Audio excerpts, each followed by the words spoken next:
देखिए, जब भी मुसलमान कोई पकड़ा जाता है उसके तार बाहर ही हो जाते हैं। और ये उनको जो है किस आधार पे पकड़ा गया, मेरे तो यही समझ में नहीं आ रहा है।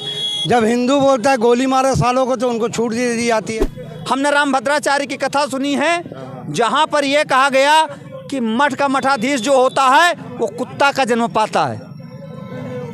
ऐसे हमारा धर्माचार्य हिंदू के भी बोलते हैं, तो इसका मतलब धर्म गाली तो नहीं हो गया। पहली बात तो गिरफ्तारी नहीं करना चाहिए था ऐसी बात पे।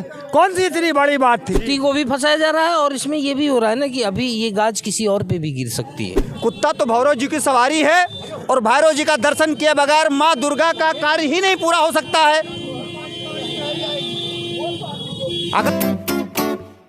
नमस्कार, मैं हूं आपके साथ मोहम्मद ज़ैफ। आप देखना शुरू कर चुके हैं द फ्रीडम वॉइस। इस वक्त मैं लखनऊ में हूं। मौलाना मुफ्ती सलमान अजहरी पर लगातार जो है मुकदमों में मुकदमा लगाया जा रहा है, और उनके जो समर्थक हैं उनके अंदर विरोध देखा जा रहा है सरकार के प्रति, पुलिस के प्रति, कि मौलाना मुफ्ती सलमान अजहरी को बेकसूर फंसाया जा रहा है। इसी बात को जानने के लिए ग्राउंड पर उतर गए हैं। हमारे साथ बहुत सारे लोग मौजूद हैं, बात कर लेते हैं। मौलाना मुफ्ती सलमान अजहरी पर जो मुकदमा कायम हुआ है, 4 मुकदमा लिखे गए हैं, प्लस उनके तार जो है पाकिस्तान से जोड़े जा रहे हैं। इसको आप कैसे देख रहे हैं? देखिए, जब भी मुसलमान कोई पकड़ा जाता है उसके तार बाहर ही हो जाते हैं। और ये उनको जो है किस आधार पे पकड़ा गया, मेरे तो यही समझ में नहीं आ रहा है। जब हिंदू बोलता है गोली मारो सालों को, तो उनको छूट दे दी जाती है। उनके वजह से भी लड़ाई क्रिएट हो सकता है। आप एक मुसलमान को टारगेट करके आपका ज़िंदगी नहीं चल पाएगा। आप काम तो करते नहीं हो, आप सिर्फ देखते हो हिंदू मुसलमान कर दिया जाए। कहीं से भी कोई मुसलमान पर बात आए, कोई मौलाना आ जाए, आप मस्जिद तोड़ दोगे, आपके लोग गाय फेंक देंगे, हिंदू होने के बावजूद आप पकड़े जाएंगे, तो उन पर कुछ कार्रवाई नहीं होती है। गलत है, आप काम करिए। इस तरीके से आप एक लोगों को सब्र का इम्तिहान ना लीजिए। नहीं, उनके ऊपर आरोप तो लग ही रहा है, साथ ही साथ में नेशनल मीडिया जो है वो भड़काऊ, जहरीले, तरह तरह के टाइटल ये इस्तेमाल कर रहे हैं उनके लिए। सबसे पहले तो उन लोग ने, जब कोरोना काल था, तो कोरोना काल में जमाती को भी इसी तरीके से टारगेट किए थे। पर जब वो जमाती आके खून देने लगे, तब उनके मुंह में लड्डू पड़ गया, चुप हो गए।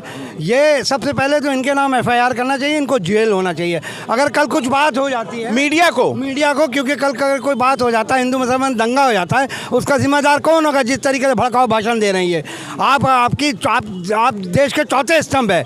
आपका काम देश की गरीबी, बेकारी, महंगाई को बताना है, ना कि आप एक मुसलमान को टारगेट करके उनके पीछे पड़ जाना है या इस तरीके से बात करना है। भाषण सुना है उनका? भाषण सुना है? कुछ ऐसा लगा कि विवादित है? कोई विवादित भाषण नहीं था, ना होगा, ना ऐसा वो देते हैं। मुसलमान वैसे पहले से दबे हुए हैं, कुचले हुए हैं। वो कभी एक बात कहने में तो 1000 बार सोचते हैं। मौलाना मुफ्ती सलमान अजहरी के ऊपर मुकदमा लिखा गया और उसके बाद उनको जो है हिरासत में लिया गया है, लेकिन उनके जो समर्थक हैं वो बता रहे हैं बेकसूर फंसाया जा रहा है। इसको आप कैसे देख रहे हैं? देखिए, शासन प्रशासन को बहुत जांच परख कर जो है मुकदमा लिखना चाहिए। ऐसे नहीं कोई व्यक्ति के आवाज़ उठाने पे पाबंदी लगा दी जाए, यानी अभिव्यक्ति की आज़ादी पे पाबंदी लगा दी जाए, तो ये एक तरह के लोकतंत्र की हत्या है। व्यक्ति क्या कहता है, जैसे मैंने तो बहुत लोगों को अपने साथियों में इस तरह के आम भाषा में बातचीत करने, वो भी तो करते देखा है, लेकिन वो तो शायद किसी शायर की लिखी हुई शायरी पढ़े हैं, तो उनके ऊपर इस तरह का जो है मुकदमा नहीं लगाना चाहिए था। वो पहले तो उनका कोई भी भाषण विवादित नज़र नहीं आया, चुनाव से पहले ही उनका भाषण विवादित क्यों नज़र आने लगा? अबे सरकार जो है हिंदू मुसलमान करा के चुनाव कराना चाहती है, जीतना चाहती है, ये उसकी भावना है, लेकिन ऐसा नहीं होना चाहिए। अगर राम राज्य की परिकल्पना स्थापित करना है तो सबको समान रूप से देखना चाहिए, सबको समान रूप से सम्मान करना चाहिए, लेकिन ऐसा ना करके जो है एक तरह से कुछ लोगों को प्रताड़ित किया जा रहा है, उन्हें परेशान किया जा रहा है। ये गलत है, चूँकि राम राज्य में सभी लोग समान रूप से देखे जाते थे और समान रूप से सबकी स्वतंत्रता थी, लेकिन राम राज्य की परिकल्पना करने वाले इस तरह का काम कर रहे हैं जो जनता को बहुत अच्छा नहीं लग रहा है। तो कुल मिला के अब चुनाव के चलते माहौल बन रहा है। मुफ्ती को फंसाया जा रहा है। मुफ्ती को भी फंसाया जा रहा है और इसमें ये भी हो रहा है ना कि अभी ये गाज किसी और पे भी गिर सकती है। अच्छा, अभी किसी और पर भी गिर सकती है। ये आपने यही तो नहीं सोच देखा, मीडिया कुछ और दिखा रही थी ना। अभी देखिए, अभी एक आध मौलाना और फंस सकते हैं इस चुनाव से पहले। अगर बोलना है किसी भारतीय जनता पार्टी या किसी धर्माचार्य को और पॉलिटिकली बोलना है तो असदुद्दीन ओवैसी और अकबरुद्दीन ओवैसी के खिलाफ बोल के देख लें। है किसी की औकात? पूरे भारत की बात मैं कर रहा हूं।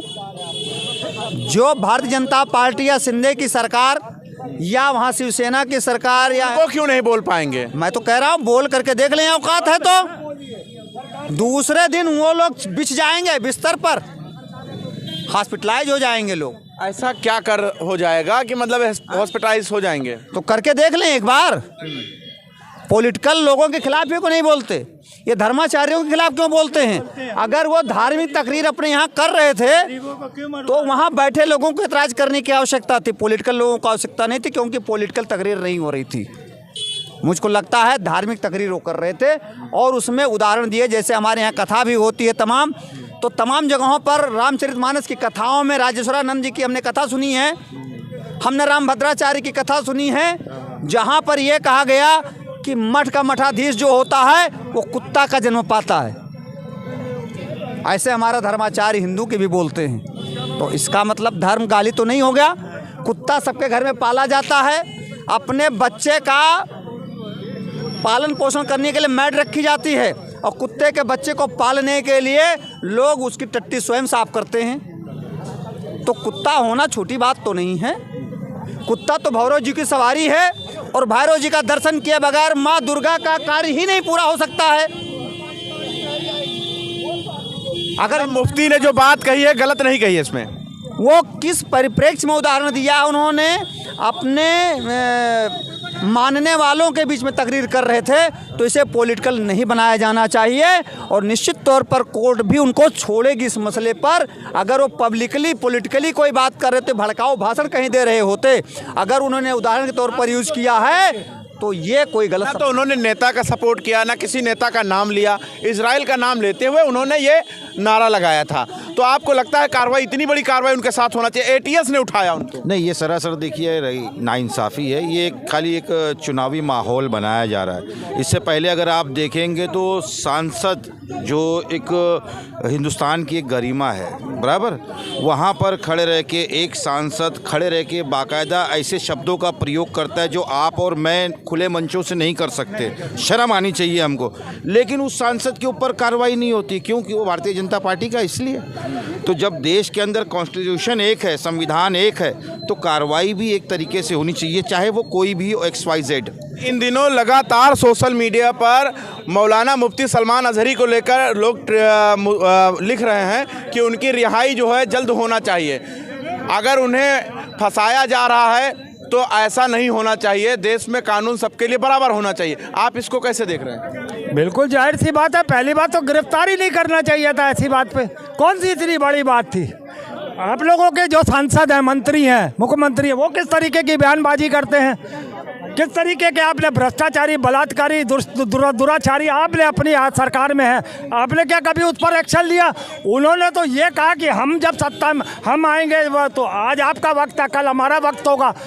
कुत्ता एक ऐसा वर्ड नहीं है कि जिसको आप आतंकवादी तूल दिया जा रहा है ना। कुत्ता शब्द जो है तूल दिया जा रहा है कि कुत्ता क्यों बोल दिए?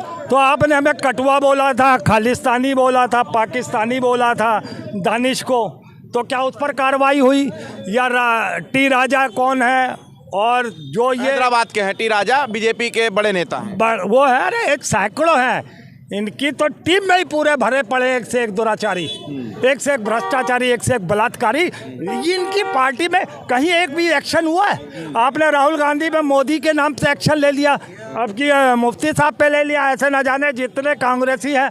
अब आपने तीन तीन बड़े नेताओं को बंद कर दिया केजरीवाल के, हैं उसको भी ताक लगाए बैठे हैं। जब आप दे रहा है वो शिरोन, जो वो कौन है, जो बिहार का बगल में कौन है, जो झारखंड वाले, उनके मुख्यमंत्री ने जवाब दे दिया ना इनको, ठीक से तबीयत से दिया, वो मुकाबला कर रहे हैं, केजरीवाल मुकाबला कर रहे हैं। तो मुझे ये लगता है कि जब वो दिल्ली में बैठे 3-3 मंत्रियों को आप बंद किए हुए हो, उन पर जब जब कोई बात आई है, कोई भी सबूत नहीं अभी आपके पास, और वो 6-6 महीने 8-8 महीने 2-2 साल से वहाँ जेल में सड़ रहे, क्यों? तो आप अपने ऊपर एक चीज़ वो चीज़ लागू नहीं करोगे, मगर दूसरे लोगों आपको लगता है चुनावी एजेंडा के तहत मौलाना को फंसाया जा रहा है?